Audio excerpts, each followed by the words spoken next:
Hello and welcome to Sway TV, a TV show created for you by you. I'm Tayah, Carey, and today we have Ms. Barbara Bates, fashion icon and designer. Ms. Bates, we're happy to have you with us. How are you today? I'm doing great. Thank you for having me. So, what were some of the challenges you had growing up that shaped you for who you are today? My first challenge is when I was a sophomore in high school, I got pregnant. I had to leave my high school and go to an alternative high school.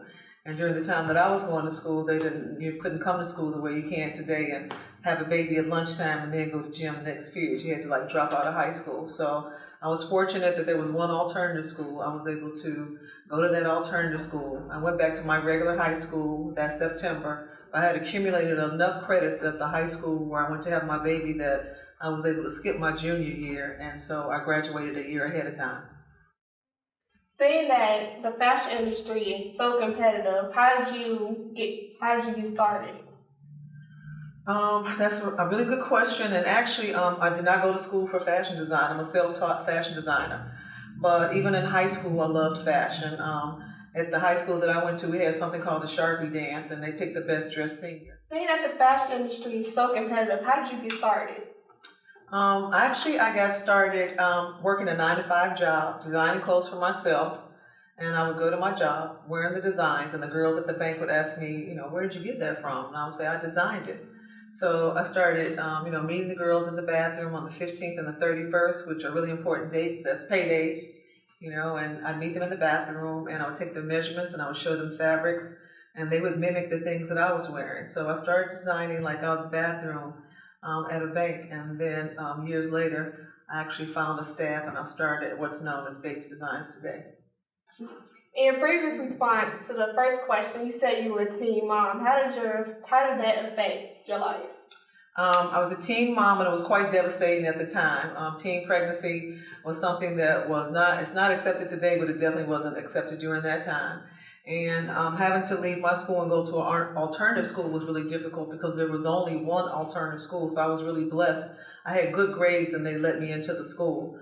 The upside to being a teen, to having that experience is that I was able to take extra credits and go back to my high school and graduate early. And I did graduate with honors 1 year early. And aside from that, being a teen mom, which was something that was truly something adverse for me, has turned into a triumph later years in life. I have a foundation, and my foundation really started because of that. When did you know that you can turn your fashion passion into a design into business? You know what? I always wanted to be a fashion designer, even as a little girl. Most girls were playing with Barbie dolls. I was playing with the clothes from the dolls. So it was something that was innate as far back as I can remember. I knew that I wanted to be involved in fashion. And after I graduated from high school, there weren't other black fashion designers that I could mimic. And I told my mom, I said, I'd really like to be a designer. And she was like, nothing beats a failure but a try. And that's a word that I always used. And so I still worked in the 9-to-5 business world, but I would dress a certain way. And so the girls that I was around, they always thought that my fashion was really cool. So my passion for fashion just kind of came out of a need for having to work every day and a love for loving to wear beautiful fabrics. And in 1986, I decided to start my own company, and still not knowing how to sew, I just put an ad in the paper for people who were really skilled, and I took the knowledge that I had, which I could sketch and I could speak to fabric, I know what it can become, and I coupled that with people who had good skills and knew how to sew, and here we are 30 years later, and I'm still doing what I love to do. I agree with you. I always wanted to be a fashion designer, but later on, as I started growing up and becoming to high school, I figured that wasn't a dream I couldn't achieve, so I figured a doctor would be better. And I figured that becoming a fashion designer takes very rare skills. For example, people who want to be a rapper or basketball player, you have to have a skill for that. How did you pursue your dream? As I just told you, I never went to school for fashion design. It was determination that drove me. It was the fear of failing that moved me. It was other people saying no, that it couldn't be done, that moved me.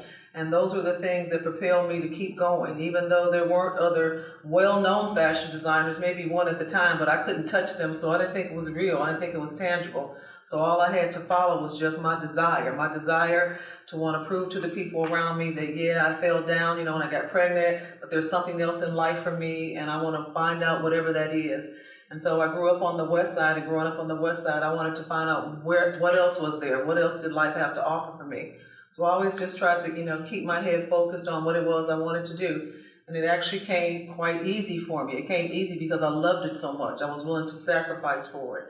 I was willing, to work hard for it. I was willing to work long hours for it. And I was willing to learn what I didn't know, what I didn't think, was attainable. And being a doctor requires far more than being a fashion designer, I would say. So if that's something that you aspire to do, I think that that's something that you should follow. In your upcoming fashion career, as you begin to, let's say, become into higher perspectives, like you begin to increase your career, were there any challenges that you had faced?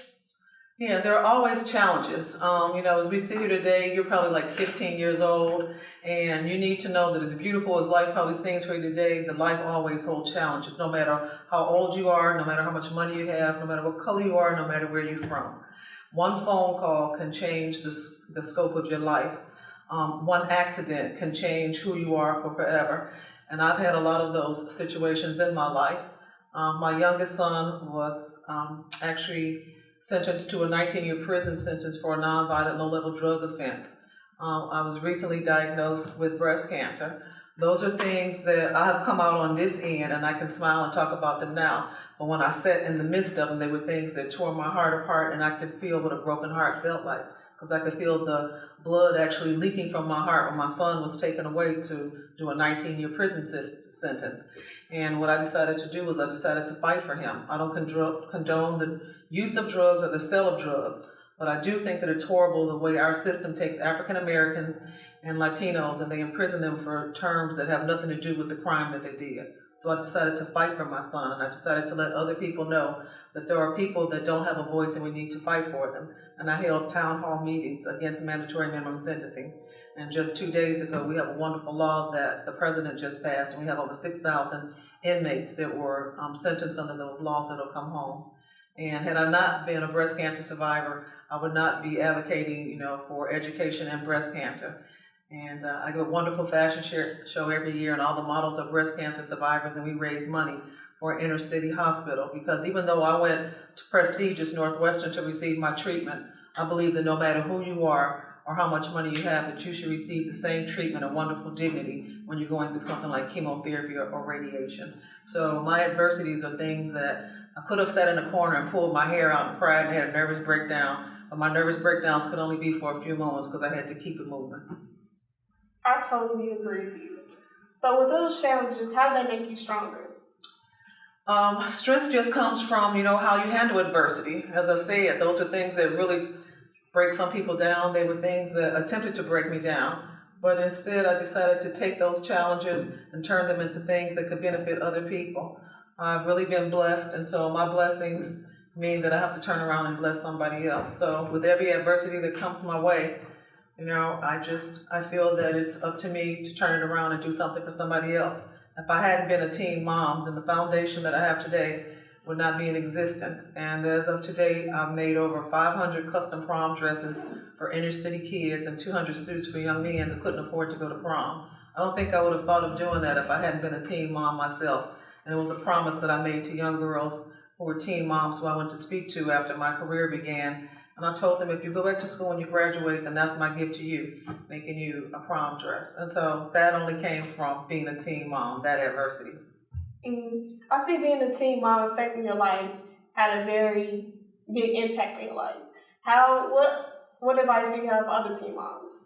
I just like to say that it's not the end of the world, and that spend the time that you can spend and groom and having a relationship and grooming your child to become a young man or a young woman that can be an asset to society. That even though you're young, and there's no book on being a perfect parent, sometimes age can hold you back because you don't know all the things that you do know. But nurturing and love is something that no matter how old you are, there's somebody who can accept it. And so if you are a teen mom, then you just move forward. You follow some of what I've told you. You just move forward.